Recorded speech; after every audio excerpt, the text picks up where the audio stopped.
Comme au temps de ton jeune âge, montrer tes couleurs jaunies, l'air du compagnonnage.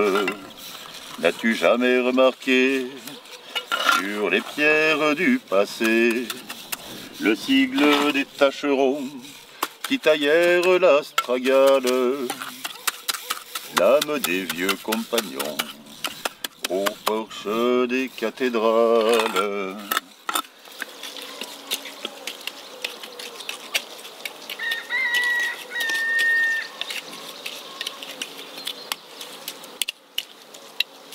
Alors c'est presque, alors en visuel en plus, c'est vrai que c'est pour ça que c'est pas mal d'avoir le seau là juste à côté, et puis comme ça on peut se rendre compte assez rapidement de si on est assez suffisamment brossé ou pas. D'accord, il faut vraiment que les grains là ils aillent pas apparents. D'accord. C'est ça.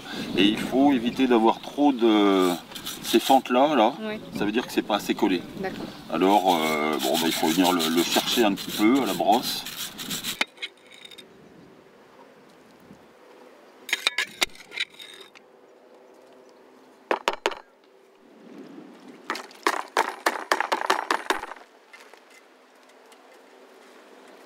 Voilà, les jaunis plus, parce que je voulais m'approcher du jaune d'origine là.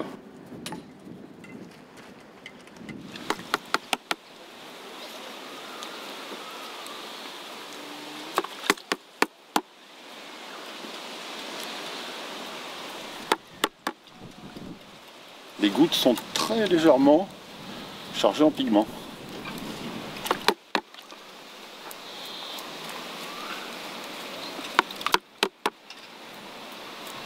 On se fait des fois des frayeurs quand on voit ce jaune un peu marqué. Et de temps en temps, c'est vrai que quand on vient de déposer notre ocre un peu soutenu, on se dit aïe aïe aïe, j'ai dû en mettre trop. Et par expérience, il me semble que malgré tout, ça devrait bien aller, quoi. Mais on oublie que ce jaune qu'on voit, qui est un peu flashy, et ben matin, il sera beaucoup plus doux, beaucoup plus nuancé. C'est ce qu'on disait, plutôt que le mettre dans le mortier, hein, on fait notre mortier qui va bien, et derrière, on met en tonalité de façon nuancée. Donc là ici c'est une trace de truelle. Et là c'est une trace de truelle. Alors là c'est une trace de truelle qui a été descendue comme ça pour bourrer le mortier entre les deux pierres qui sont ici. Et là c'est la trace du dos de la langue de chat là qu'on a appuyé comme ça pour serrer notre mortier. Et tout ça donne un profil un peu naturel comme de la terre qui aurait été un peu prise, modifiée.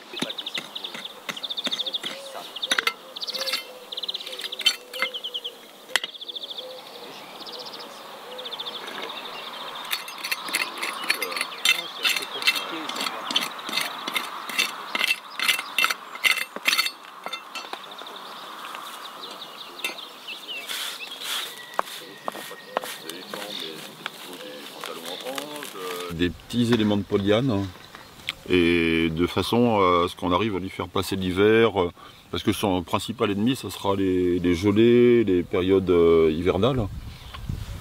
Après il va se faire un peu laver par la pluie, mais s'il est protégé hein, en hiver ça devrait aller, parce que les mortiers sont encore des mortiers de décor si on veut.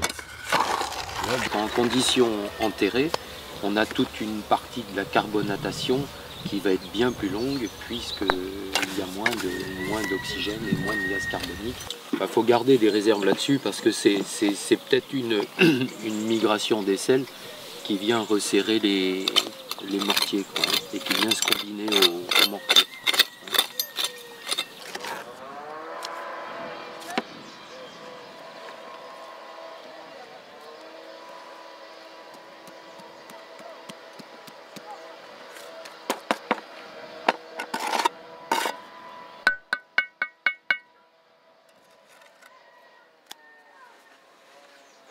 Mais par contre ici on n'a pas de retraite de ce côté-ci.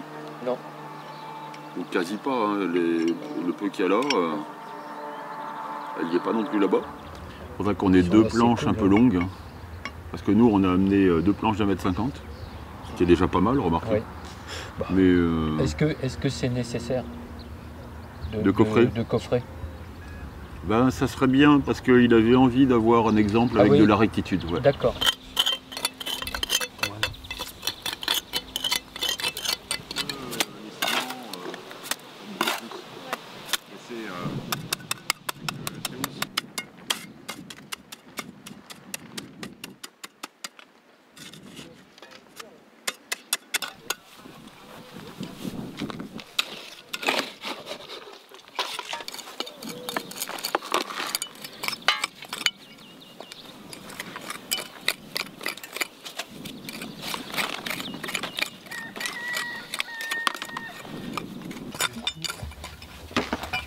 Est-ce que tu peux me parler un peu de ce mortier de Tuileau qui a l'air de ressembler un petit peu au niveau du sol qu'on a ici?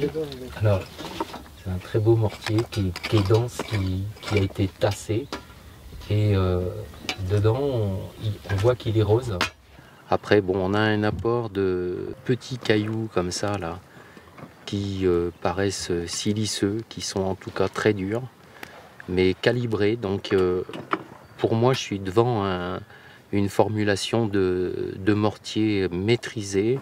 Et moi, ce que je trouve très beau, c'est ça.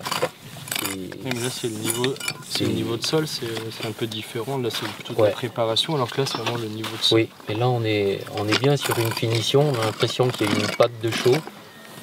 Moi, je dirais que c'est un enduit stuqué, parce que fermé, bien lisse.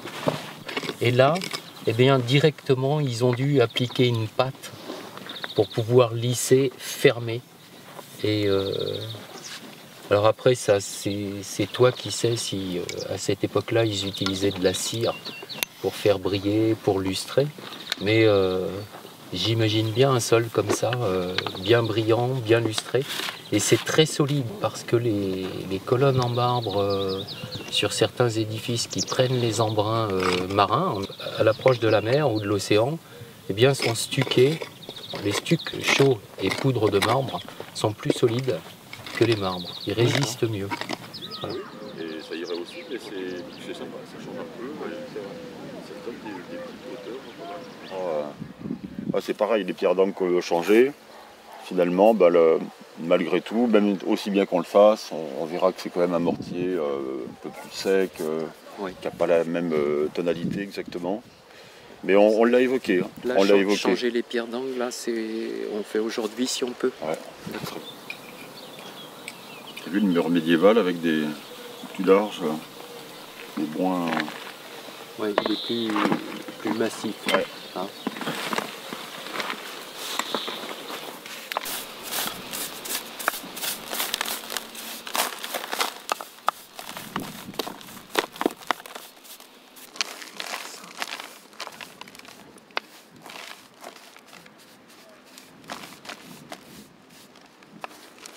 Les deux pierres d'angle là doivent être liées avec les deux rangées de moellons qu'on retrouve sur les deux faces du mur.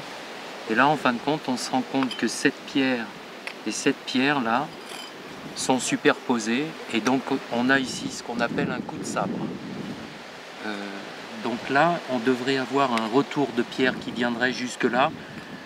On voit qu'on a des infiltrations de terre végétale. Donc ça, c'est des pierres qui ont gelé certainement. Alors le feu peut amener aussi ces dégradations là, mais je pense que c'est plus des infiltrations d'eau et combiné avec le gel qui ont conduit au délitage des pierres comme ça. Toute cette terre marron là, ce ne sont pas des résidus de mortier. Hein. C'est vraiment une pierre qui est cassée depuis un certain temps et qui demande qu'à tomber, qu'à s'écrouler. Et on voit par contre que, et ça on va le récupérer, en revanche le mortier lui a gardé une bonne cohésion parce qu'il est ouvert et puis il peut suer son eau et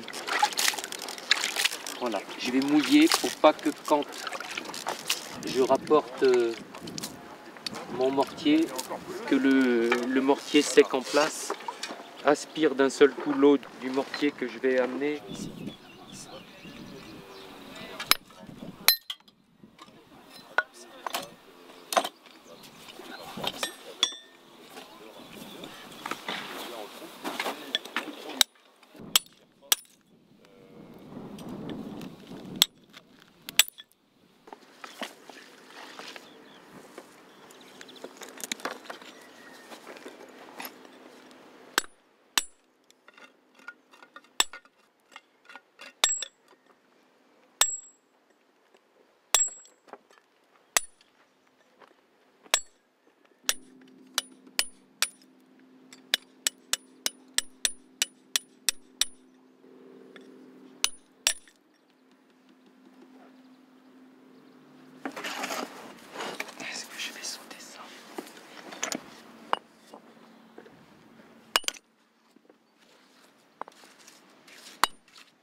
Là, je peux la ressortir un petit peu, la faire rentrer comme ça et tourner légèrement. Hein?